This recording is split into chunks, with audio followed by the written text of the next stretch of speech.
I know some of the trends you're seeing surpassed even your internal expectations. What surprised you most about the demand you're seeing? Well, I think what surprised me maybe the most was that I was expecting last year to be the biggest travel rebound that we had probably ever seen in a century. You would never seen so much pent up demand. And I think that what that surprised me is we're seeing potentially even more pent up demand this year.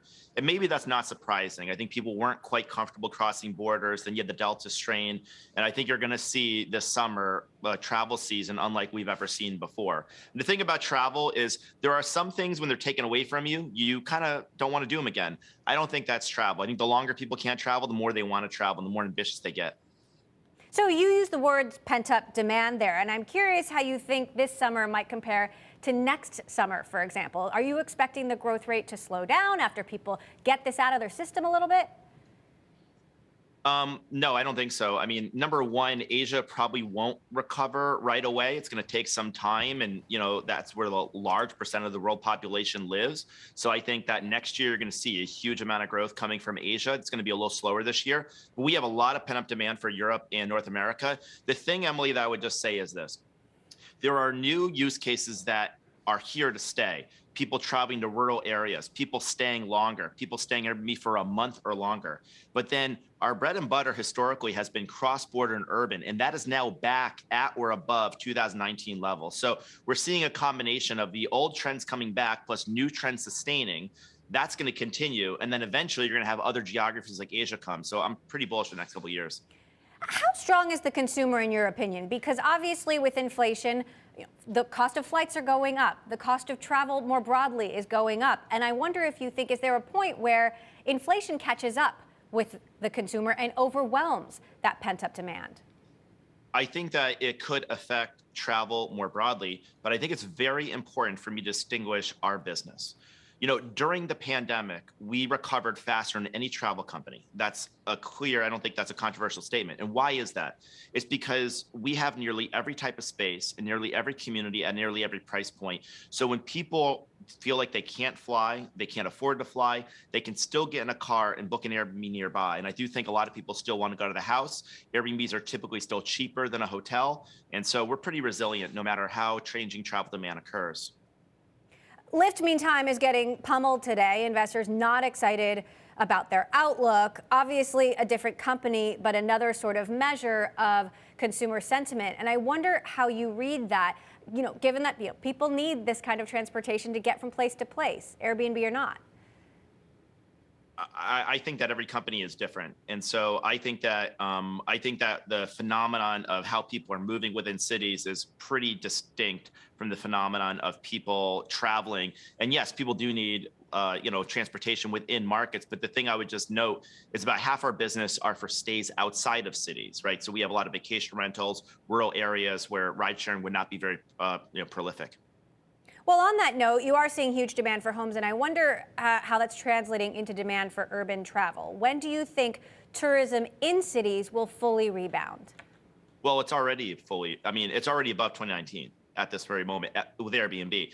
I can't say it's above for everyone. I don't know if hotels are back to 2019 levels, but we are. So I think it's already back. I think this summer it will be back. But Emily, here's the difference. Before the pandemic, really our business was dominated by urban areas. And the way people traveled, they would go to Vegas or Los Angeles or Rome or Paris. Now their consideration set involves hundreds of thousand places all over the world. They're open to national parks. They're going to rural areas. They're going to small towns. So there's just a lot wider options now. The APAC region Oh, yes. Still struggling with COVID. What steps are you taking there to use your financial resources widely in that region where there isn't much demand? Do you see things improving there? They are gradually improving, but money can't fix the problem. People just need to get comfortable traveling and need to start crossing borders again. That is inevitable. People will eventually cross borders and travel in Asia more than they ever have before. But until they're comfortable, that's not something we can fix with money. The best thing we can do is wait for that market to be ready. It will certainly start coming back this year. I think you're going to see a much bigger rebound for Asia probably next year. But again, those questions are kind of beyond me. This is really more a matter of where the recovery is for the pandemic in those countries. Okay, so let's talk about something that's not beyond you, and that is your work from anywhere policy. Yes. You've announced that Airbnb employees can work from anywhere. And I'm Yeah. curious how you think that will impact recruiting and impact hiring. Well, I'll give you one stat. So we announced last Thursday, I think it was April 28th, that employees of Airbnb can now live and work anywhere in the world. If you move within the country you work, we're not going to reduce your pay. A lot of companies do location-based pay. We don't do that within the country. You can go to 170 different countries, live for 9 days at a time. Since that announcement, more than 800,000 visits have come to our jobs and careers page, 800,000. So I think that gives you a sense. What it tells me is that flexibility is the future. After compensation, flexibility will be the most important benefit employers can offer. The best people aren't just in Silicon Valley. They're not just in New York. The best people are now everywhere. And any company that limits their talent pool to a commuting radius around their office will be at a disadvantage. You just announced an anti-party crackdown, tightening up restrictions around Memorial Day and July 4th. Still, despite the moves that Airbnb has been making, we've seen people evade the rules. We saw what happened in Pittsburgh and a shooting at an Airbnb that sadly, killed 2 teenagers. What more steps do you think Airbnb could take in this arena to make sure that people are always safe when they're staying at an Airbnb? Yeah, well, number one, Emily, you just said it. We want to make sure that people always feel safe when they're in Airbnb. And the name of the game is we can always do more. And we're always trying to do more than we've done before. So what we've done is we background check everyone in the United States, every guest and host. We have a risky reservation system where we put reservations on high alert during certain holidays. So this Memorial Day and this July, we're going to be very much on high alert about parties. We've banned party houses, meaning you can't get an Airbnb for more than 16 people in a house that's deemed a party. And so we're doing a lot of things. We're going to continue to get more and more aggressive. The good news is the incident rate has steadily been going down over time. The bad news is one incident is always one too many. So we have to continue to work really hard. So you tweeted that you will be announcing the biggest change to Airbnb in a decade next week. We're all on the edge of our seats. What more can you tell us? Yeah, no, you want me to say it right now, do you? Well, I'll just say this. Number one, I'm really excited because we have the biggest updates to our product in 10 years. We've been thinking about this for a very long period of time. I can't say a lot, but I'll just give a couple clues. Number one, there'll be a whole new way to search on Airbnb. And this new way to search is going to be a new way to find really interesting homes. And then the second thing is we're going to have a big step change to our service level and the kind of customer service we offer. You'll see a number of updates next week. I'm really excited about it. It's May 11th, 9 a.m. Eastern, right on our homepage. There'll be a small video, a short video, and you can get all the updates then. We will be watching. I got to ask you about crypto payments. I know that was a top suggestion from your users. What progress have you made on that?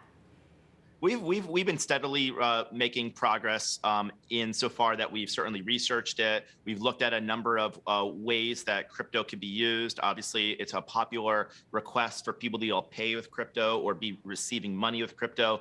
But that's about all I can say right now. So look, I know you've also been tweeting about Web3 and, curious about what it does and does not mean. How do you see, Web3 or crypto opening up new possibilities for innovation, or are some of these technologies potentially overhyped?